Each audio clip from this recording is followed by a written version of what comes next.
Where was your first kiss? It was in the back of a church in my hometown of Augusta, Kentucky. I was 11. And were you nervous? Yeah, crazy.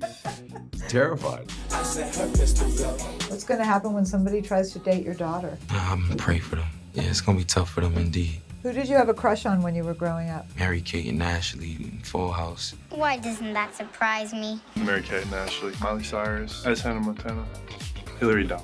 You know when she's in Italy in that one movie? Make a wish!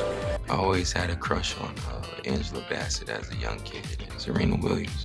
A$AP Rocky, George Clooney, Jacob Elordi, and Sydney Sweeney are among the stars making the cut for W Magazine's Best Performances issue out February 10th. It's full of reveals like the moment George thought would end his career. I got in an argument with an executive producer. I told him to knock it off, and he yelled at me, and I yelled back. And it's still debatable whether I was fired or I quit. Do you have any good scars? I was mauled by a lion when I was 8.5 or 9. The lion picked me up, shook me around. That was probably the scariest thing that ever happened to me when I was making a movie.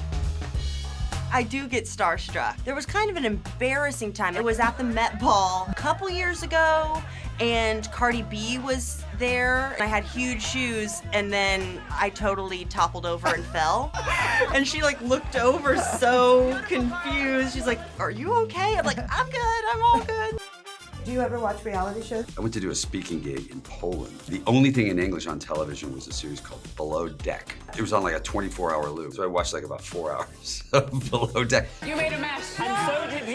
You ate on the table. You made a mess. I did. Thank you for letting me know. I was mostly impressed by how much they kept their act together when all these sort of awful people came on and wanted their toenails buffed and things like that. Real Housewives of Salt Lake City. I did bring my brother in New York when Jen Shaw was getting kind of her indictment or her sentencing. I made him wait outside with me for 2 hours in the freezing cold just for a chance to see Jen Shaw, and then we were just too cold and we went home.